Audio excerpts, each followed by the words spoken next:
Hello everyone, welcome to an episode of Cultured Conversations. I'm Jola, and with me I have the incredible, most blown, new on the scene, giving us the hottest, most amazing jams.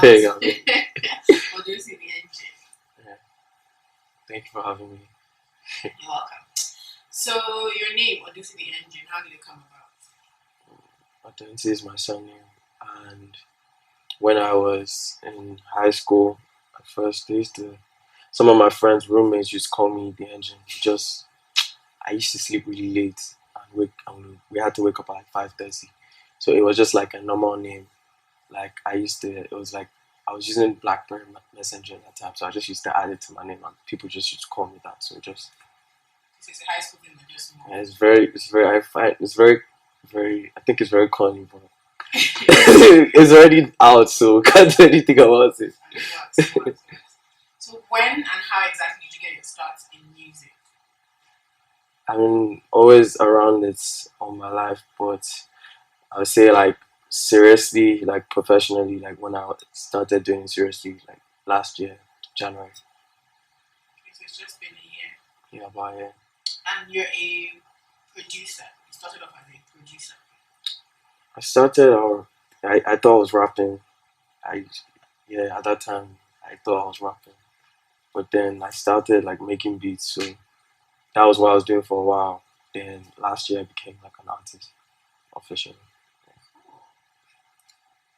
Okay, because you're a producer and artist, not just an artist and not just a producer, how does it affect your sound, the way you hear music, the way you create music? Basically, I think that's what helped me to grow faster because I already knew what I wanted to do. I was I decided to be an artist because I felt like there was like something that people weren't really doing, like the kind of beats I was making or the sound I was trying to create. So I just wanted to try myself. So that was how it happened. Till now, like even on songs I don't produce, because I already have like an idea of what I want to do, I'm able to direct the producer to create something that I have in my head. So it helps. It works hand in hand. I don't I won't say I make as many beats as I used to make when I was only a producer, because now I'm more specific about what I want to do, or if I want to make a beat, it has to be for a reason. But yeah, both of them work hand in hand for me.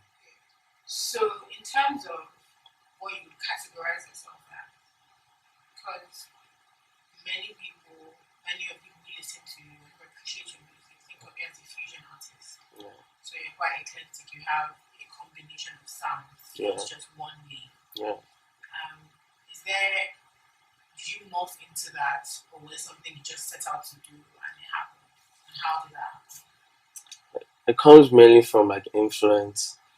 It's basically how I feel is every artist or creative, what you create is based on what influences you, like your surroundings. So I grew up around a lot of music from like around the whole world, and growing up I was listening to a lot of music from all sides of the world, from Nigeria, from Europe, from USA. So that's how I wanted to create my own music. So I just find a way to just blend everything together. And also for the reasons that I was just trying to do something that I wasn't hearing. Okay. But is there like an underlying influence? Is there a main influence in terms of sound or style? It would be very hard to pinpoint a main influence, but for the writing, I'll say the main influence would be like earlier Afro-Fusion acts, like that didn't claim it as any name, like the era before, like the Afro pop, like Paul Play, maybe Phase or Shea Shodimo, um, earlier Nigerian acts that, yeah, Tribesmen, Remedies, yeah. So those guys, a lot of Yinka Efele, a lot of those other people, they influenced my writing. So late 90s to like the early 2000s. Yeah, early 2000s, yeah. Okay. That was the next question I was going to ask you. If there was a set of acts that they would go to see you're going to make a record and you have to listen to a couple of guys to give you inspiration. Those would be Yeah, the people. Angelique Kidjo, Wally Thompson, couple of different ones. That's very interesting because only when it comes to music, especially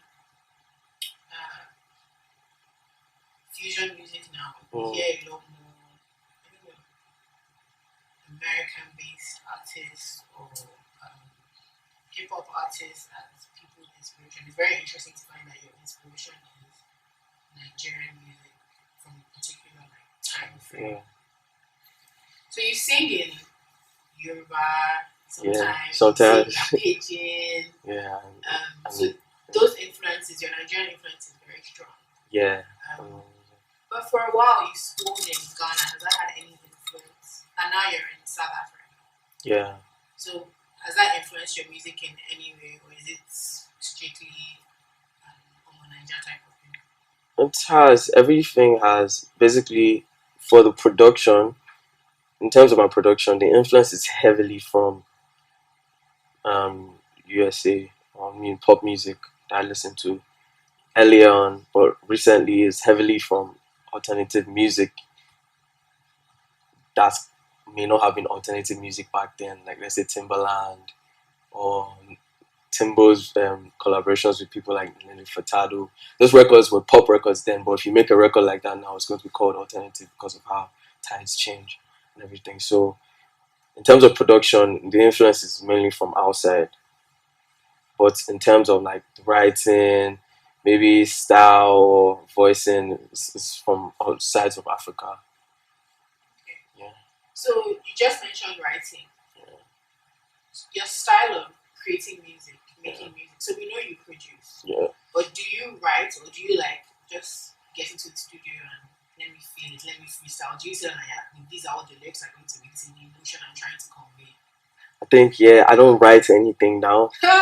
But no, but I think I like to think that I write it in my head for something you said. You said something about emotion, and I feel that that's like the most important thing in music, because that's the reason why I don't write it down, is because I feel the time I'm writing it down, the emotions, some of it is going away. So when I record it, it won't. When you hear it, you won't feel. It'll have a robotic feel. So when I just bring it out the first time, like straight from my mind, it's pure. So you feel like there's an urgency to translate the emotions. Yes, right. You don't want to spend time putting it down, then reading from it. Yeah. Okay. So you want the pure artistic form. Yeah. So you have one piece of work out, one cohesive piece of work out. Yeah. The project out already, and you're working on the second one. Yeah. How's that coming along? Is it more difficult? Yeah, it's definitely harder. There's more inspiration, that's why it's harder. And it's more like exposure. So what, you feel pressure? No, I don't feel pressure. I feel pressure from myself. So you want to knock out your first piece of work. You don't want. No, it's not even about my first piece of work. It's more about like always challenging like this sound, because sometimes I feel like the purpose of people like me is to like set a trend. So I just always have to be careful that I'm not getting stuck in my own trend. I'm not getting swallowed in my own trend, and I keep setting one and just keep moving on to the next. So like challenging sound, so that like the way I feel is sometimes I get scared that, okay, for example, like Situationship, my last song, I was skeptical about dropping it because it was different. I was like, I'm about to, everyone's already getting comfortable, happier and everything. I'm about to like throw everybody in another, and those are the challenges I face personally. So I'm like, okay, am I ready to show them what else can be fused, or should I just lean back on this one that everyone's already happy with?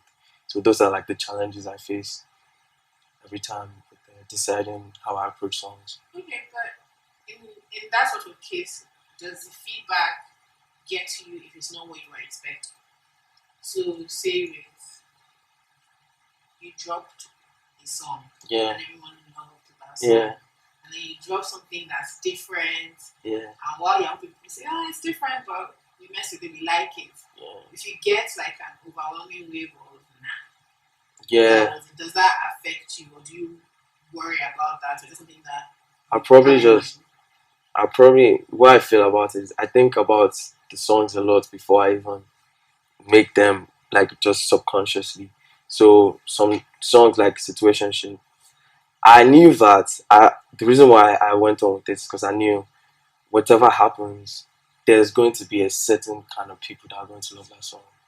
That was why I created it in the first place. Those kind of music I was listening to, Future Sound, Selection, those kind of guys. I was listening to them and I was like, yo, even if those that niche thinks that I'm cool, then I'm okay. Like I wasn't trying to be anything with the song. So when I released it, I wasn't expecting everybody to say, okay, yeah, this is the best song we've done. I was just expecting at least like some people say, okay, yeah, this is cool. I like the fact that you're able to fuse this and this together. So that's what You're from a generation of artists and musicians that have a lot of internet exposure. yeah. So it's not like you have to record music, shop it around, have people like it, have it have a waiting period. You can just put all your music out there on the Yeah, internet. control.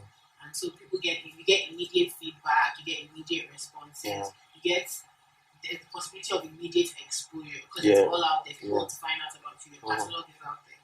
How do you think that has affected not having maybe the same waiting period or having to go through the same like traditional media um, modes of sharing your music or being introduced to the world? How do you think that has affected your music and your come up? It's been like the major reason why I'm even where I am right now because of how music release traditions have changed and switched up, and it's also even making it better for music lovers like me because there was a period where it was label control, so it was about how label designed songs or hit songs. And at that time, music lasted for a shorter period and it sounded so controlled and robotic. Um, but now it's more natural. Like you have people like independent artists like Chance, like people like Migos, like they have their style and they go with it for a long period, maybe like 4 years before they build a total wave for themselves. So now you have that kind of thing where someone's true artistry comes out and their fans or whoever supports them carries them along to spread it to the world and let other people see for themselves. So I feel that I feel like that's what it's going to be like for maybe in the next maybe half a decade or 6 years, or it's just going to be a collaborative effort of the internet and also artists being themselves or finding what they want to bring out that is unique enough to stand out among other things. So yeah, definitely the internet is the main thing right now. Yes, it is. But so from my end, for instance, I wonder if it's affected artist development. So say an artist like Chris Brown, he came out, his first record when he was 16, Yeah, but he'd been signed to Giant since he was like 13, yeah, and he'd had like a few mixtapes that they'd heard.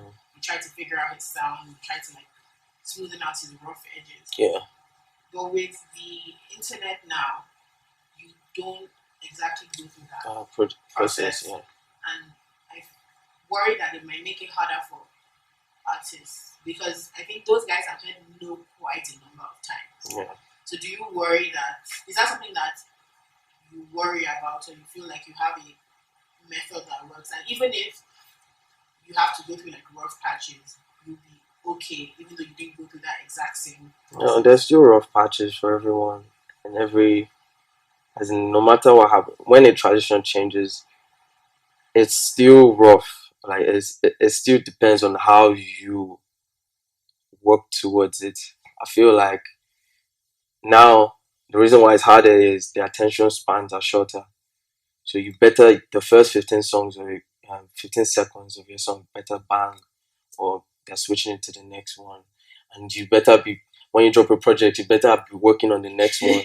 because everyone is going to be off that wave in a bit. So it's like your artists are way, way, way more hardworking than ever, way more focused than ever. You're sleeping less, you're doing a lot of research, watching videos, listening to a lot of music, trying to update yourself, different things. So that's also part of it. At the same time, trying to make it seem like you're doing it effortlessly because that's how it's supposed to be so, you understand? You're not supposed to stress people, not be like, this is what I'm doing, so by force you must listen to me. You're just supposed to put it out like, hey guys, this is what I just did softly, but there's a lot going into it and everything. So that's how I feel. It's always going to um lay go back to how hard you work or how smart you're working or what moves you're making. So Speaking of like the new generation or the new school, uh, you seem quite friendly with people like Ozzy, yeah, Santi, I yeah, guess, Santi. AYLØ, Yeah, those type of people. And it means that you have a lot more collaborations and there's room to share ideas and make incredible music. yeah. But at the same time, doesn't that sort of negatively impact the spirit of competition in music if you're also chummy and The competition is still there. It's still very, very alive. That's why the music is sounding so good. It's not the industry. It's not just industry competition. It's a different kind of. It's like sporty. It's like backyard basketball kind of competition where like they have people that are in the NBA, yes, but like they are bowling hard. You understand? They're bowling every time, and they are brothers. That's how it is for most of us. Every time I hear a record from someone else, or like the days I'll go home for like 5 days and I'll come back and I'll hear a record that Santi has done, or I hear a record that um the LOS guys have done, or I hear something that GMK has done, and I'm like, yo, whoa, I can't go back home again. Like I want to stay here. That's how it is for all of us. It's just that we're not trying to put anybody else down because I feel like right now it feels like everything that's happening to me now is like I'm ripping off the the seeds that these guys put in earlier, like in maybe 2012, like LOS, Flowsick, Ajibota, that earlier times. Just that they were fewer then, so they I don't know if they were strong enough to show for them to stamp it and be like, yeah, there's actually an industry in the industry that is making waves backdoors. But like now, there's way more people. There's internet. There's younger people, like people 15, 16 that can't listen to the other artists that think that we make music that they want to listen to. So now it's the more channels for it to grow faster. They will obviously at the end of the day it'll become bigger. There'll be complications, different things. But that's how life is. so it's friendly competition that doesn't infringe on like collaboration. Yeah, there's still it's not everyone that I'll collaborate with at the end of the day. And a lot of times when you collaborate with someone, it's not because you're friends. It's just because you like their music and you're like, yeah, I want to be associated with this. It still moves. It's still everyone is still trying to be smart, still trying to be the best at what they're doing. So that's how I see it. So you're a musician. Yeah. You're Nigerian. Yeah. Nigerian parents like doctors Yeah. and lawyers and Yeah. accountants. So how supportive is your family Yeah. of Well, the music and the artistic and creative things you're doing? I mean, they're supportive right now. At first, it wasn't so easy because I had to make everyone understand that this is like I wanted to do it for real, like just that. You are just playing. Yeah, and also because growing up, I was having a lot of issues with ADHD and my span and paying attention and staying in one, like just being able to balance like a structured lifestyle. I wasn't structured. I wasn't able to stay in structured environments. So and they were just always trying. Everyone was trying to fix it and everything till everyone realized that yo, this is not what it's about, man. I'm about the other side. So I think everyone just embraced it, and that's how it's been like since like last year. So what's your definition of success? So for some people it's getting to a particular, maybe it'll be getting signed to a particular sort of label Oh, or selling a particular number of records or collaborating with a certain number of people, a certain type of person or being reached in a certain number of countries. What's like Odunsi The Engine's definition of success? I mean, like complete control of my content and still able to reach as many people in the world as I want to.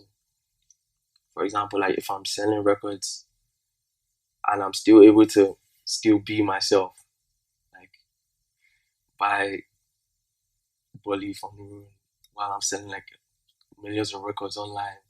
I still hang out with my guys and do this kind of thing. I'm still like same house boys, you understand? But I'm selling records around the world. Like tomorrow, we'll probably go to France to do a show, and we'll come back next week and still chill. That kind of thing. That's why I feel I don't want to ever lose. You don't want to be lost in the sauce. Yeah, I don't want to be lost in the sauce just because of the complications of whatever, maybe the responsibilities of what comes with popularity or what comes with success or whatever they call. I just still want to be able to be in tune with the things I like genuinely.